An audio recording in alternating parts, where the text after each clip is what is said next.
Napanood nyo naman yun, di ba? Na yung apoy, nag-start lang sa isang maliit. Pero dahil sa malakas na hangin, siya ay kumalat. Siya ay lumaki, lumago, at nagpinsala ng napakaraming bagay. That's what Apostle Paul is saying. Ang pinaka-ginagamit ng Diyos ay hindi yung taong merong pinakamalakas na apoy, kundi yung merong pinakamatagal. Nag-aapoy ka ha ngayon. Nagamit ka naman ng 1 month lang, 2 months lang, 3 months lang, 4 months lang, 5 months lang. Hindi ba't mas masarap na since nung ikaw ay nagbow sa Lord at hanggang ngayon, yung apoy mo hindi nawala? Hindi tumigil. Maaaring humina ng mga ilang buwan, maaaring humina ng mga ilang linggo, or should I say yung iba, ilang years. Pero yung baga, andyan pa rin. At anytime na merong magpaypay, anytime na merong maghipan, yung apoy hindi nawawala. The strongest flame is not the one who burns larger, but burns longer. Kumakalat, dumadami, nanganganak, lumalaki. Sabi mo sa iyong katabi, lumalaki.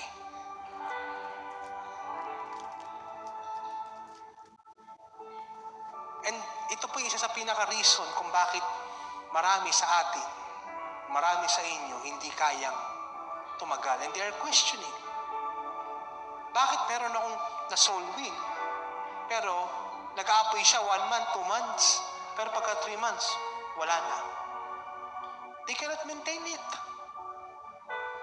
So the question is, hindi yung paano mo papalakihin yung apoy mo, kung paano mo siya papatilihing nag-aapoy hanggang sa muling pagbabalik ng ating Panginoon Jesucristo. You see, the parable of the 10 virgins, ang nakakapasok lang sa Lord, doon sa may feast, yung mga handa. Yung may oil na hindi nawawala. How many times na nakakita ko on my years, 14, 15, 16, 17, 18, 19, 20, 21, 22, 23, 24, 25. Ano na ba ako? 11 years na ba ako sa ministry? Pagka nag-start ka ng 2013, it's 2025 na ngayon, ilang years na? Anong fat? Sabi, fat. Tapos na tayo rin sa fat. 12 years na, no? Okay. So, on my 12 years sa ministry, my ups and downs with God, honestly speaking, ups and downs, literally ups and downs, alam niya naman yung buhay ko. I'm not hiding everything, but I'm showing it to you as a testimony na huwag niyo na siyang pagdaanan. Na nakita ko na yung mga youth na ito, yung mga taong ito, mabilis nag-aapoy, mabilis din nawawala. Why? Bakit siya nangyayari? They cannot maintain that fire for so long. Ang nagbibigay lamang ng challenge o yung nagbibigay, yung nagko-compel sa mga early church kung bakit kahit sila pinapersecute, pinaparusahan, pinapatay, pinapako, tinotorture, sinasaktan, pinapahirapan ng gusto. What compels them? Is there ever burning desire to preach what they have witnessed? To see, to hear, to feel everything, every pain, ay nagmumukhang maliit dun sa kanilang gustong ibalita. Eh na naman kasi, nung unang panahon, wala pa namang Facebook eh. Wala pa namang YouTube. Wala pang X. Sabi mo sa iyong katabi, fat. Wala pang X. Pero yung information na yung bit-bit nila, kinakalat nila. For example, anong name mo, kuya? Fat? Ano pong name nyo? MJ? Michael? Mark James. Ang ganda ng pangalan mo, Mark James. Buti na lang, di ko tayo nuloy. Mark James. So, isang araw, si Mark James, naglalakad siya. Anong name mo, ate? Jennifer. Anong name mo, ate? Mayumi. Japanese ka? Mayumi. Okay. Mayumi. Saka si Jennifer. Saka si Mark James. So, isang araw, naglalakad si Mark James. Nakita niya si Mayumi, saka si Jennifer, kinakamot niya yung Mayumi yung ulo ni Jennifer. Doon sa isang sulok. Ang ginawa ni Mark James, pinicturean niya. Pinost. Story. Huli, pero di kulong. May nagkakamutan ng ulo rito ng dalawa. So yung information, in a second, nakarating sa parents ni Mayumi doon sa Japan. Samurai yun. May hawak na katana. Sabi ngayon ng parents ni Mayumi, pagpunta mo rito, kakalbuhin kita para wala nang makamot si Jennifer. So, on our age, on our generation, ganun kabilis yung information. See? Ba't nung panahon nila, hindi ganun. You rely on the word of mouth. Kung ano yung nakita mo. So, we set back 2,000 years ago sa buhay ni Mark James, saka ni Mayumi, saka ni Jennifer. Nakita ngayon ni Mark James, andoon sa isang gubat, si Jennifer, saka si Mayumi. Ayun pa rin yung ginagawa. Nag-ano na. Hindi kasi nga 2,000 years ago nagkakamutan ng ulo. So, ang ginawa ni Mark James, hinalap yung cellphone niya. 2,000 years ago, may cellphone na ba? Kinuha niya yung laptop niya. May laptop na ba 2,000 years ago? So, gustong-gusto niyang picturean. Kinuha niya yung DSLR niya, Sony A7. May DSLR na ba noong unang panahon? Wala. So, ano yung kinakailangan niyang gawin para mapaniwala niya yung mga tao na yung totoo yung nakita niya? Paano, Mark James? Paano mo kami kukumbinsihin? That ever-increasing burning desire na kinakailangang paniwalain kita na yung nakita ko, yung naranasan ko, totoo. Yung testimony, and that is what we call witness. Kaya nga sinasabi ng Lord, you will be my witnesses. Do you understand me? So yun na.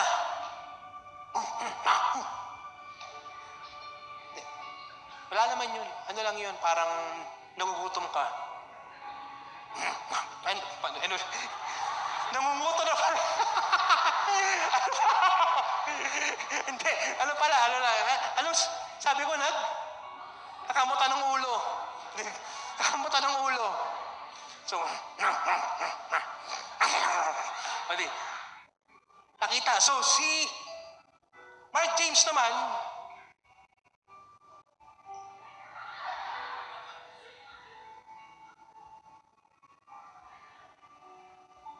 huli kayo. punta siya ngayon. Si Mayumi, saka si Jennifer. So, hindi maniniwala sa akin yung mga tao. Alam niya ba, nakita ko rin si Mayumi, saka si kakamutan mo. Wala lang. Hindi siya maniniwala. But your ever-burning desire to share what you witness, nakita nila. Kaya ganun na lamang kagrabe na nagpapakamatay yung mga tao. And my question is this. Kilala niyo ba si Julius Caesar? Hindi yung pizza, ha? So, kilala niyo ba yung mga si Alexander the Great? Kilala niyo ba yung sino yung sa Rome, yung matalino na mahilig mag-quote?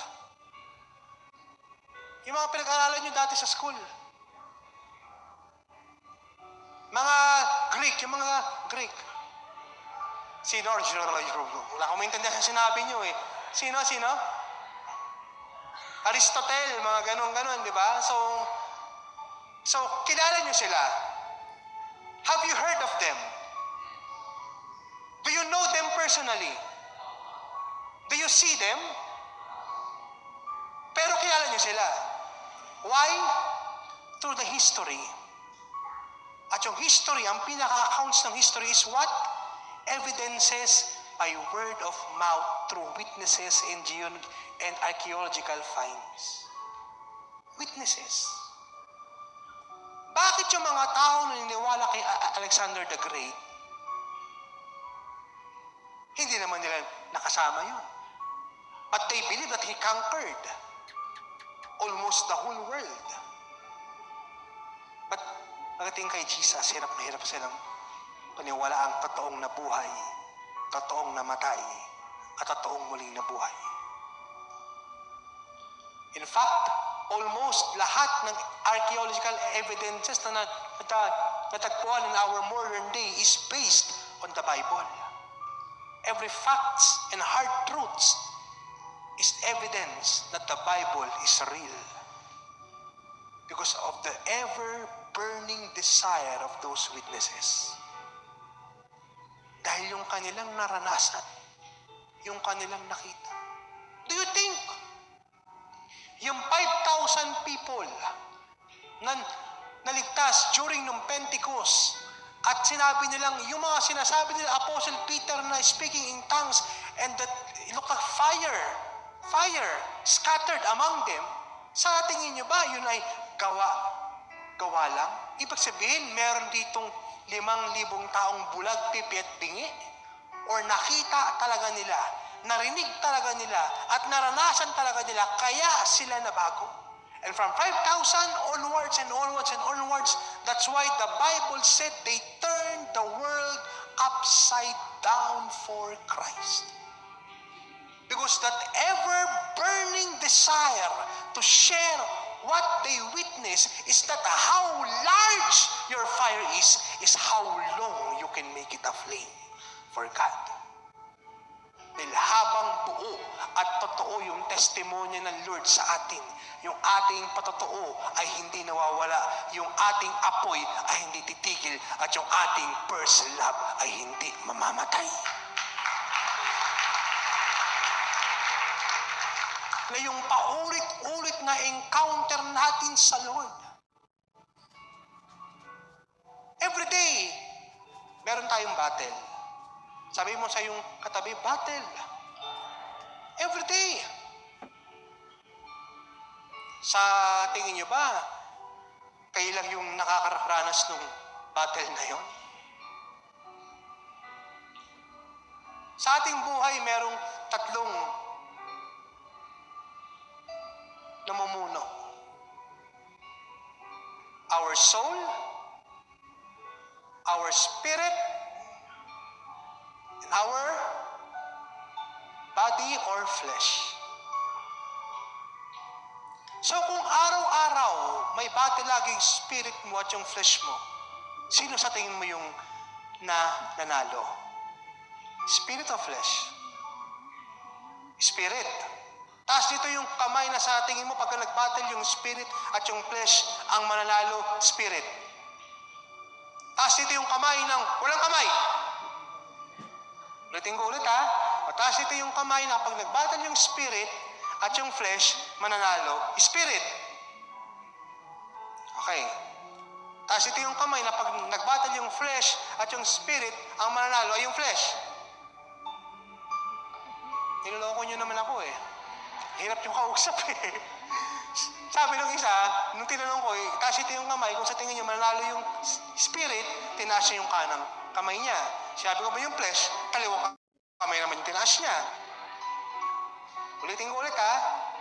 So pag di kayo nagtaas ng kamay, ibig sabihin, wala kayong spirit, wala kayong flesh, multo lang kayo ngayon. Taas ito yung kamay na pag nag-battle yung spirit at yung flesh ang mananalo, spirit. Okay. Dumami yung may mga multo. So, taas ito yung kamay kapag nag-battle yung flesh at yung spirit, mananalo yung flesh. Hindi, maging honest kayo. Okay. Baba po yung kamay. You see, kung sinong pinapalakas mo, yun yung mananalo. Kung ang lagi mong pinapakain ay yung flesh at nanghihina yung spirit mo, sa tingin mo mananalo yung spirit mo sa flesh mo? Kung anong pinapakain mo, yun yung mananalo. Kung pinupuno mo yung sarili mo ng puro reels at yung iyong utak ay lutong-luto na sa kaka-reels mo, di ba? Sabi, at yung iyong utak ay absorb na yung reels at iyong kamay ay gasgas na sa kaka-scroll down sa TikTok, sa YouTube, sa Facebook, dahil ngayong kaka-reels mo ay paulit-ulit na lang at kahit anong down mo dyan, hindi matatapos yan because it is designed that way para ubusin yung panahon mo at magugulat kayong algorithm ng Facebook mo at ng YouTube mo at ng Instagram mo, ang nakikita dyan ay mga sasakyan, basketball, football, babae, lalaki, pagkain, teknolohiya, maraming pang iba. Pag dumating na ngayon yung test against flesh and spirit, sinong mananalo? O di yung flesh? Bakit? Hindi mo naman pinakain yung spirit mo. Paano lalaban yan? Nanghihina yan. So at the end of the day, sa kanilang battle, sa kanilang ginagawa, ang nanalo, yung flesh. Dahil siya yung mas malakas, dahil siya yung pinakain. Hindi ka nag-pray. Hindi ka nagbasa ng Word of God. Hindi ka nag-practice ng self-control. Hindi ka nag-meditate ng mga revelation. Hindi ka nakinig ng worship song. Ang pakinggan mo yung ano mo yun? Mantopiko.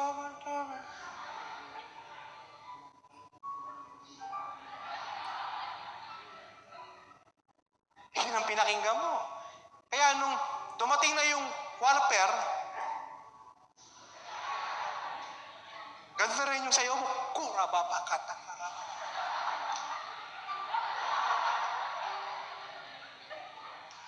Be burned. Why? Dahil ang flesh, busog. Ang spirit, patay. So kung anong pinapakain mo, what you feed yourself is what owns you. Is what makes you. At dahil punong-puno ka na nga ng ganitong bagay, yung iyong desire na tatabunan. Dahil ang trabaho ng Spirit mo is remind ka ng first love mo sa Lord. I-remind ka ng ever-burning desire mo para huwag kang tumigil. Pero siya ay nanlalanta na. For example, ako yung Holy Spirit, ako yung iyong spirit, yung soul mo, na hindi mo pinapakain. Halimbawa, maganda yun, punta ko kayo. Dito ka! Hindi kanya mapigilan ng maayos. Why? Nanlalambot siya eh. Mahina siya. Halimbawa, basketball o prayer? Basketball na lang, sabi ng spirit mo, huwag ka makinig! Dito ka! Hindi ka kayang pigilan. Tapos, ito namang flash mo, pasa dito ka, bilis, pasa, bilis. Mr. Pure Energy, shoot mo. Shoot. Ganun siya. Sobrang energetic, pero yung spirit mo, sobrang, hindi mo pinapakain eh. Kahit gusto ka niyang tulungan, kahit gusto ka niyang baguhin at ayusin, you choose. Sabi mo sa iyong katabi, decision. Sabi mo, fat decision. Oh, walang halong judgmental. Decision natin yan. Kung anong pinapakain mo sa iyong araw-araw, yan ang palabas sa iyo. Halimbawa, nakatayo ka. Narinig mo ngayon. May nagchismis sa'yo. Naku! Sabi ni Mayumi, anong pinakasabi mo, kinukutuhan ko si Jennifer? Siyempre, yung iyong spirit, sasabihin ni nun,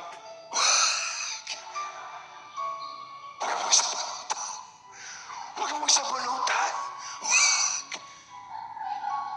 Yun. Nagmanifest bigla.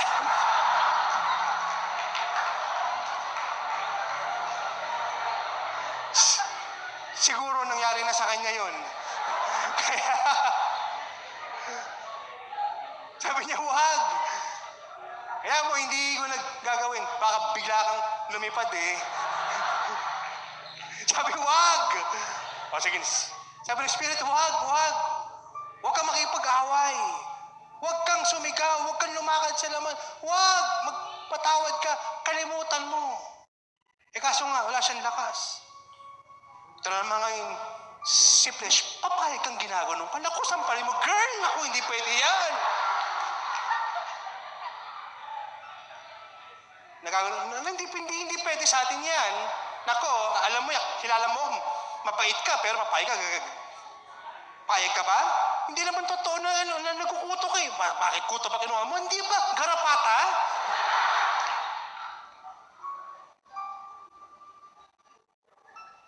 So, sino mas nananalo?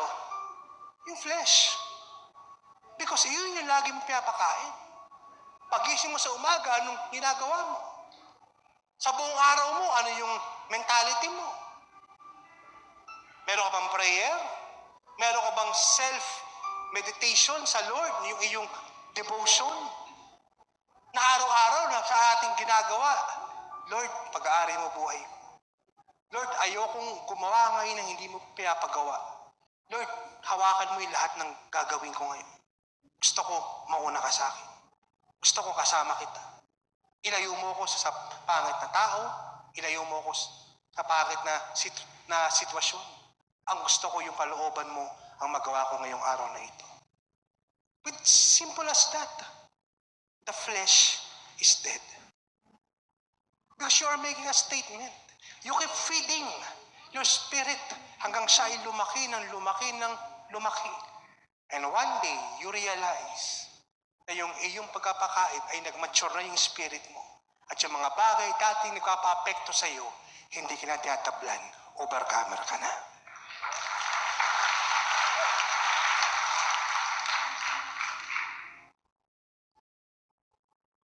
We must practice restraint, self-control.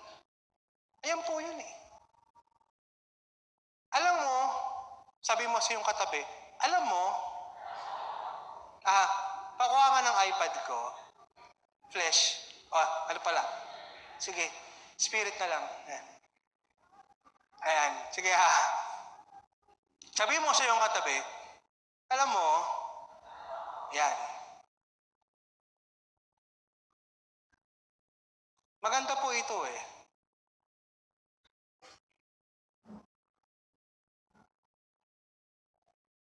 Join me please in Galatians chapter 5 verse 22. Actually, hindi ito yung topic ko pero tatopic ko na rin. Okay lang ba? Yung nag-manifest kanina, okay lang ba? So, Galatians 5 verse 22, but the Holy Spirit produces this kind of fruit in our lives. What? Love? Sabay po tayo. Love?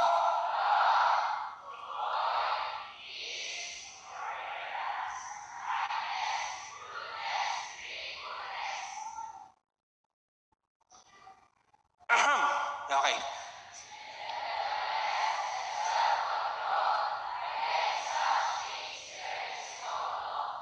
But the fruit of the Spirit, this kind of fruit in our lives, love, joy, peace, patience, kindness, goodness, faithfulness, gentleness, at ang pinaka-importante sa lahat, self-control. Do you think na yung ginawa to ng Lord is accident, yung pagkakasunod-sunod nito? No, it's not. It is designed to be this way. Pag meron kang love, punong-puno ka ng joy. At pag puno ka ng joy, peace surrounds you. At pag puno ka ng peace, kahit anong mangyari, nasunod man yung gusto mo, hindi, you will not retaliate. Why? Because peace equals patience. Meron ako mag-antay. At maguguto lang yung mga tao sa paligid mo. Why? Dahil hindi ka naaapektuhan eh. So, what does that make you? Kind. The goodness. Yan. Akala ng mga tao, mabait ka, okay ka. Because what? Dahil pangit yung nangyari, dahil punong-puno ka ng pag-ibig, at ikaw ay napapalibutan ng kapayapaan, ikaw ay nagpuproduce ngayon ng patience. And that patience is the quality of what? Kindness and goodness. And that revolves in your life. And that turns into what? Into faithfulness. Dahil wala kang iniintindi, wala kang problema, faithful ka sa Lord sa pagsunod sa Kanya. And that produces self-control. It sums up everything. Honestly speaking, kung sa tingin nyo na ang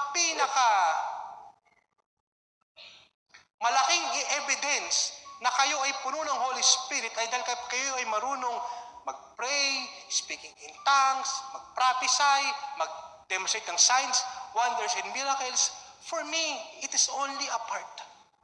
But one of the greatest evidence that we are full of the Holy Spirit is we practice, and this shows us our character every day. This called the fruits of the Spirit. Hindi nyo ba na-imagine minsan? Kailan yung last na sinabi sa inyong mga kasama na pangit yung nangyari, but nagpakita siya ng self-control? It only means that he is filled with the Holy Spirit. Kailan yun nakita inyong mga kaibigan, mga kasama, mga ka-chapter, na pangit yung nangyari pero hindi siya nag-retaliate na una yung pagmamahal. Because he is filled with the Holy Spirit. Paano nyo nakita o last na nakita na hindi man nasang-ayon yung inyo pong plano, yung inyong mga ginagawa at pangit yung nangyari at ilang beses na siya nagkamali yung mga kasama pero yung inyong kasama nagpapakita ng patience because he is filled with the Holy Spirit. Hindi lamang tayo pupunta sa church para kapuspos, para magkaroon ng Diyos Espiritu Santo, but every day of your lives, ang nagpapakita na kayo ay living like Jesus people, kayo ay filled with the Holy Spirit, is your character. Sabi mo sa iyong katabi, character. You cannot fake character eh. You cannot. Pwede mong sabihin sa mga tao na lahat ng magagandang bagay sa iyo. Pwede mong sabihin, ako, mabait ako eh. Ako, hindi ako palaway. Ako, hindi ako palasagot. Ako, hindi ako lumalaban. Ako, hindi ako nagchichismis. Ako, hindi ako gumagante. Pwede mong sabihin yun. Madali. But when you are being put to that spot, nagagawa mo ba yun? You cannot fake character. Dahil kung ano mismo yung meron ka, pag dinala ka na sa ganung kalagayan, yun mismo yung lumalabas sa'yo. Kaya kahit anong sabi mo, it's only one thing, until you do it honestly in front of many. Saka sila naniniwala na oo nga, totoo nga palang mabait siya. Totoo nga na halagang hindi siya agad-agad nagagalit. Or should I say, totoo nga 100% na nagbago na talaga tong taong to dahil hindi na siya katulad ng dati. And that is the product of the Holy Spirit. Yun po yun. Because one of the greatest evidences is not only signs, wonders, and miracles, but the fruit of the Spirit that's being shown through us. You practice it. Kaya in terms of battle ng flesh and spirit, katulad ng sabi ko sa inyo kanina, mas okay. Mas okay na lagi niyong pinapakain ang inyong spirito kaysa sa flesh. Kung sinong mas malakas, kung sinong mas laging busog, siya yung laging nananalo. And that produces what? Your ever-burning desire. Your great, deep intimacy with God.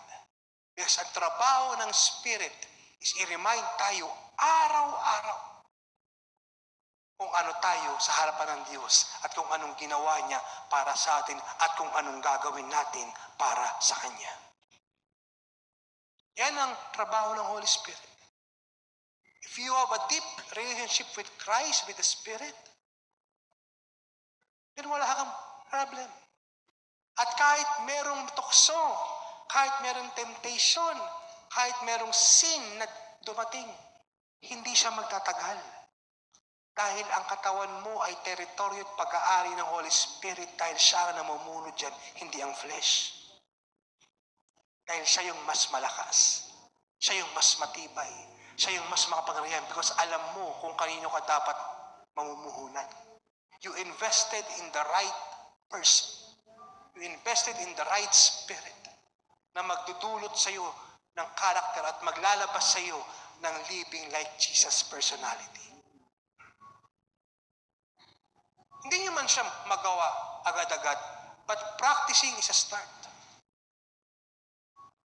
And that is the very reason why the one whose fire burns longer is greater than the one who burns bigger. Dahil habang tayo ay may nanatiling puso na sumusunod sa Diyos at alam natin na kahit anong mangyari, anumang makita natin na pangit na bagay, anumang marinig natin na pangit na bagay, anumang ma-experience natin na pangit na bagay, alam mo yung sinasabi mo dahil yung Spirit ay nagre-remind sa iyo araw-araw na hindi ka na katulad ng dati. You have gone a long way back. You have reached the point of no return. You are living like Jesus.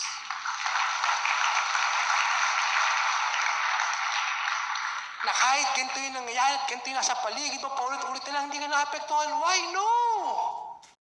Alam ko yung kausap ko, alam ko yung sarili ko. Hindi na ako katulad ng dati. Pwede man akong magkamali, pero hindi na katulad ng dati. At pag na-overcome ko na siya, puri ng Panginoon. Ang sabi po sa Bible, hindi lang ako overcomer. Ibig sabihin, I am a more than conqueror. Ibig sabihin, hindi mo lamang in-overcome yung lahat ng ginawa sa ni Satan, kundi yung lahat ng ninakaw sa ni Satan, kinuha mo, pati yung ari-arian niya, kinuha mo, pati yung hindi sa'yo, yung kanyang pag-aari, kinuha mo. That is what means to be an overcomer, to be a mortal conqueror, na ikaw lamang ay hindi nanalo, talagang bugbog, sarado si Satan sa iyong buhay. Yun po yung meaning nun. At ayun po yung nagpapaganda rito. And this is what separates us. This is one of the genuine mandate of the living of Jesus Gospel. Na hindi lamang natin siya pinag-aaralan. Experience is the best teacher. At sa pangunguna po ni Tatay Apostol, ni Panay Ellen, yung living of Jesus character sa atin ay unti-unting na de-develop. Lumalabas. Nakikita. You may not have to do it now dahil hindi pa kaya, but the good thing is you're not stopping. You're not slowing down. Hindi ka humihinto. Hindi ka nagpapatinag. Dahil hindi na importante kung anong nakikita nila sa iyo. Ang importante, kilala ka ng Diyos na humirang sa iyo.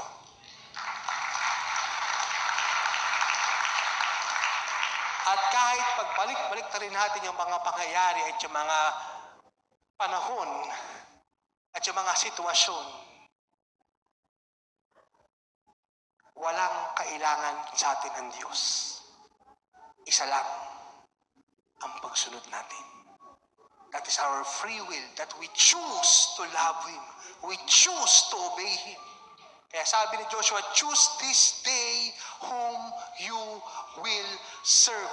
Dahil pag pinakita natin na pinili natin ang Lord, pipiliin ng Lord na lahat ng meron siya, ibigay sa atin. And that is so much power, so much glory, so much blessing. At ayan ang reason kung bakit natin makukuha ang 1 bilyong kaluluwa. Yun ang reason. Ang kailangan natin lahat nasa Lord eh. And in order for Him to give it to us, we must prove to Him that we decided to live for Him, to obey for Him. Na hindi tayo tulad ng madaming ibang tao na hanggang salita lang. Konting pagsubok humihinto. Konting temptation buibigay. Konting pangit na pangyayari na apektuhan. But no! Iba ang living like Jesus should. Sabi mo sa iyong katabi, may konting siko, iba ka. Sabihin mo, change me. Sa Tagalog, ibahin mo ako. Tama ba? Tama ba? Ayun na rin yun. Kayo naman kausap ko eh. Change me. Sabi mo, change me. Oh, sa Tagalog, ibahin mo ako. Living like Jesus should ako. That's what separates us. Dahil alam natin na kinakailangang may magbigay ng buhay. Alam natin kinakailangang merong magdesisyon. At ilang beses ko na sa inyo itong sinabi, paulit-ulit na lang, pero ulitin ko ulit, baka sakaling nakalimutan nyo. Walang pumili kay Jesus ang napahiya, nagkulang o natalo sa buhay.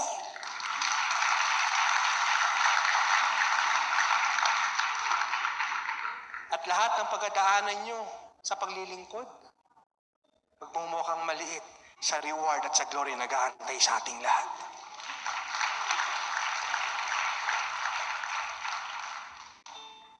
Madaling magalit. Pero mas masarap patunayan na lahat sila galit, pero ikaw punong-puno ng pagmamahal. Madaling mag-retaliate. Madaling magtanim ng sama ng loob. Pero pag alam mo na yung totohanan, alam ko na yung kapalit nito.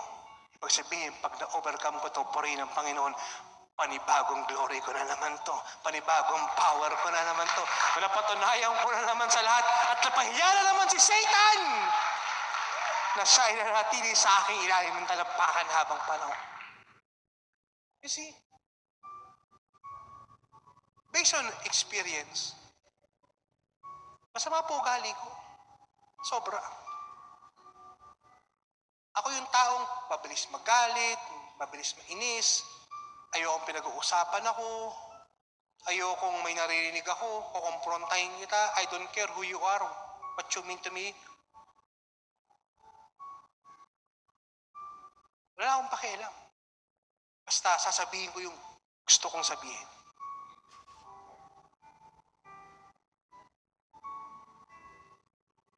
But over the years that I have come serving God, pinapakita niya sa akin yung buhay ko.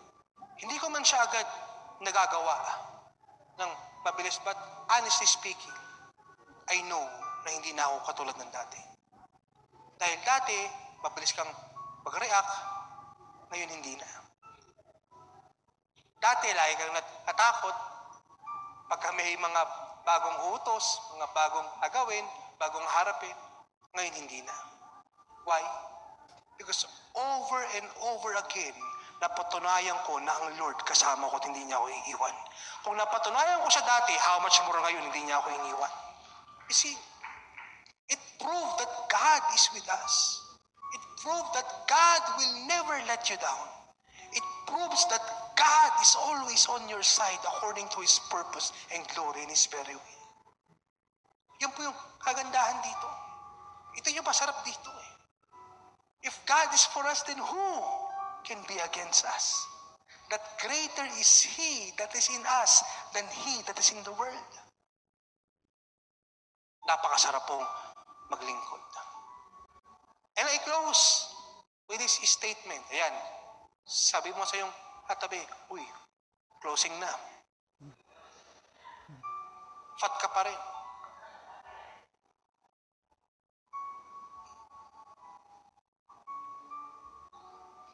Maganda po ito eh. Actually, na hindi ito yung kasama sa ituturo ko, but sinabi sa akin ng Lord. Nagulat ako noon. Kasi hindi ko naman talaga siya gustong basahin, pero I was compelled to read it. Join me please in Luke chapter 1 verse 26. And I'm about to close.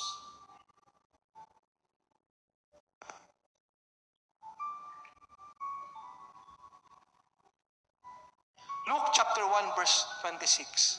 And I want you to listen very carefully. Because this is one of a kind. And I hope na matagal ko na siyang naiintindihan para ma-explain ko sa inyo na maayos, but hopefully God help me.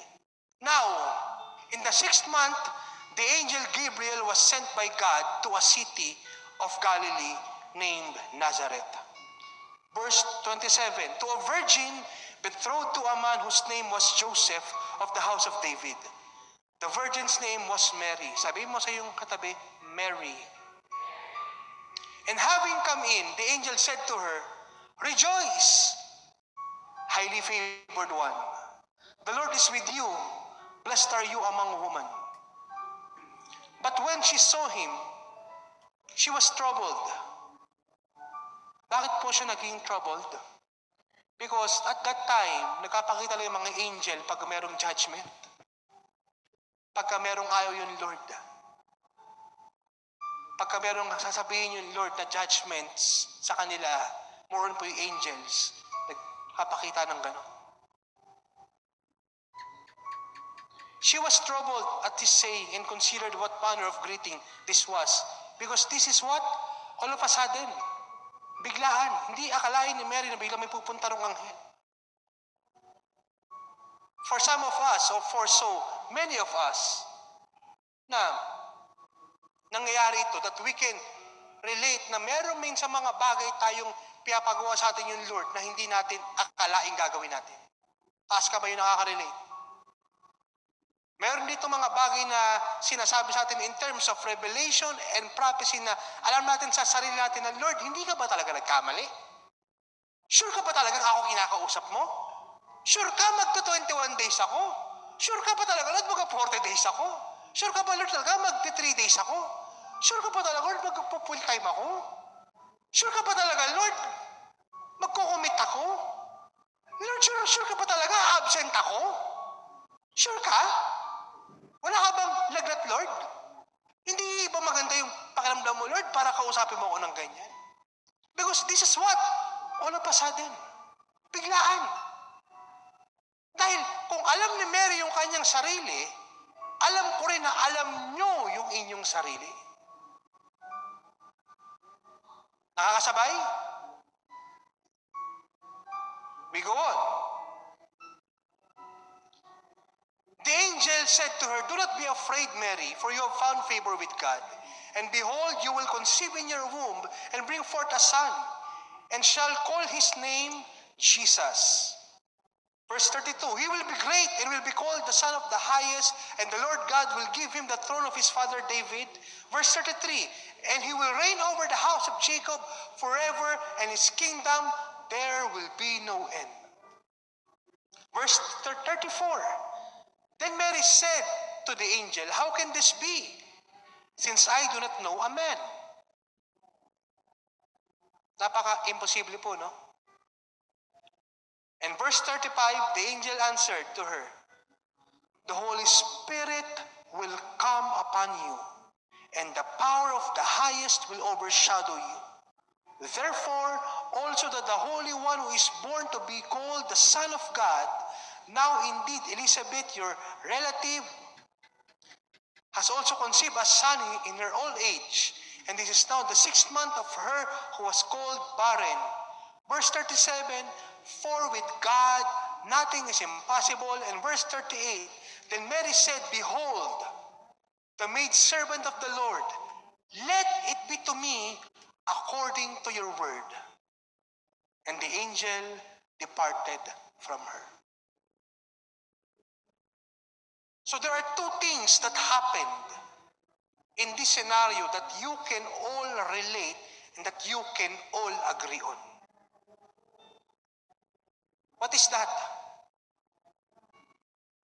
First of all, pag may pinapagawa ang Lord, the angel said to the voice of the Lord, "Do not be afraid."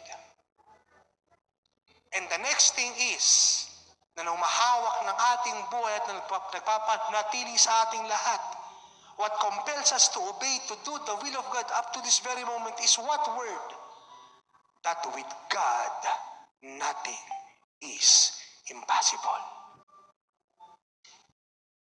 Yung assurance ng Lord na ibinigay kay Mary, na anumang ipagawa sa atin ng Lord, alam ko, minsan, madalas, nakakatakot.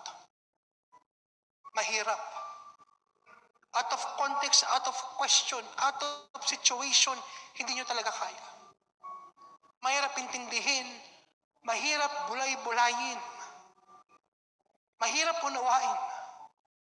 But God said, "Do not be afraid."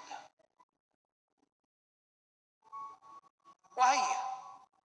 Ano yung nagsusupport sa word na do not be afraid? Bakit ganun na lang kayang-kayang sabihin ng Lord sa atin yung do not be afraid? Bakit ganun lang katindi, ka-powerful yung salitang do not be afraid? Because yung kasunod na salita ay nag-oversum o nagko-commit o nagiging produkto ng salitang yun. What is that? Do not be afraid, for with God nothing is impossible.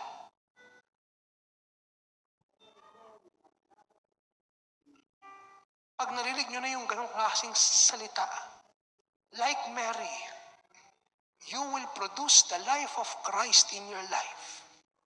And you will say, wholeheartedly, 100% without reservation, "Lord, according to your word, let it be done unto me."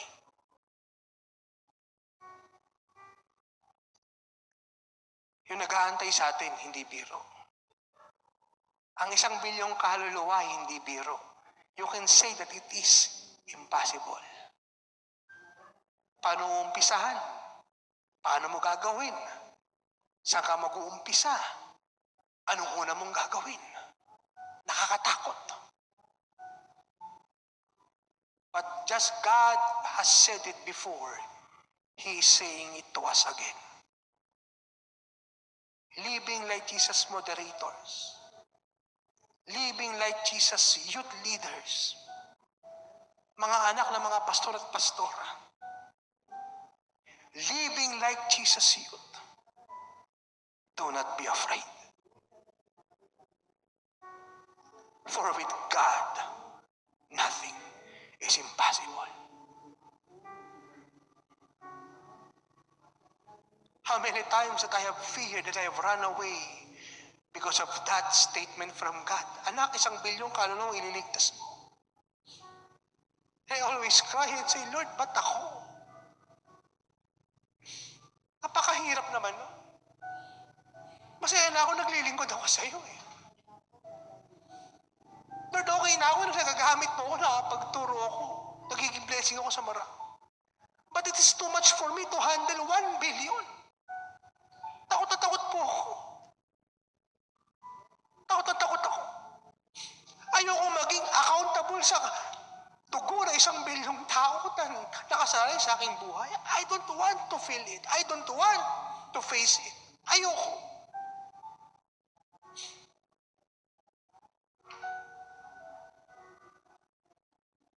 But little did I know, the more I go deeper in Christ, the more I realize what has been said a long time ago, that with God, nothing is impossible. Huwag kayong matakot. Huwag kayong matakot na harapin yung pinapagawa sa inyo ng Lord. Bago man siya, naintindihan niyo man o hindi, mahirap man o madali, do not be afraid. Hindi nagkamali ang Lord sa atin. Maaaring tayo, maraming beses tayo nagkakamali, pero ang Lord hindi nagkamali sa atin. And He keeps on saying it over and over again. Nung tinahawag niya tayo, alam niya kung sino tayo. Alam niya kung anong meron tayo. Alam niya kung anong kaya natin. At walang ibang reason, walang ibang dahilan para huminto tayo. The greatest fire is not the one who burns large, but who burns to the end. Let us remind ourselves each and every day of our life, huwag kayong matakot. Kasama niyo ang Diyos. For with God, nothing is impossible. And I leave you with a statement. And the living like Jesus youth will say, with no reservation, 100%, Lord, according to your word, let it be done unto us. That is my prayer. Na ang Lord buksan ang ating heart, buksan ang ating puso sa mas malalim na intimacy at ugnayan sa Kanya, na lahat ng ipapagawa niya sa atin ay gagawin natin 100%. Malaya na kayo. Sabi ko, malaya na kayo. Sabi ko, malaya na kayo. I have prayed for 7 months for this very day. Isa lang ang prayer ko. Lord, kung paano mo ako pinapalaya, palayain mo sila. Nothing will hold you back anymore. At sa mula natin pagkikita, alam ko na kung paano siyasagot ng Lord ang panalangin nyo sa akin, sinagot na rin ng Lord ang panalangin ko sa inyong lahat.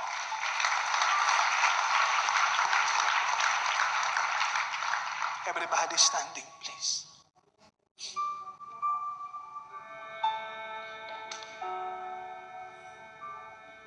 Let my heart be the temple of your spirit. Let my spirit feel the warmth of your embrace. Oh, let me be a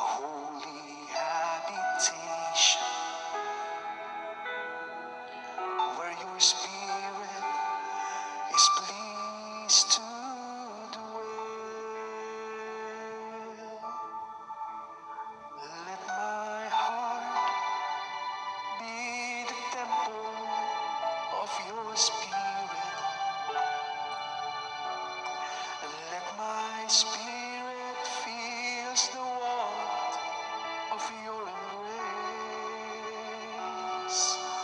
Oh, let me be a holy habitation where your spirit is pleased to dwell. Oh Lord, I long to know your glory. I want to offer a sacrifice of praise. Fill this temple, Lord, with your spirit once again. Oh Lord, I long to know your glory. I want to offer a sacrifice of praise and fill this temple, Lord, with your spirit once again. Play it. Taas po inyong kamay. Ama, ito po ang panalangin namin ngayon. This is our prayer, Lord.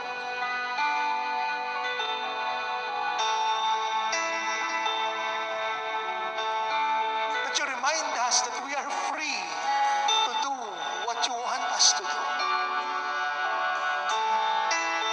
We are free to serve you in such a way that will make an impact to everyone and to the world. Ama, malahang ka sa amin. Malahang ka sa amin. Kaya mong i-desire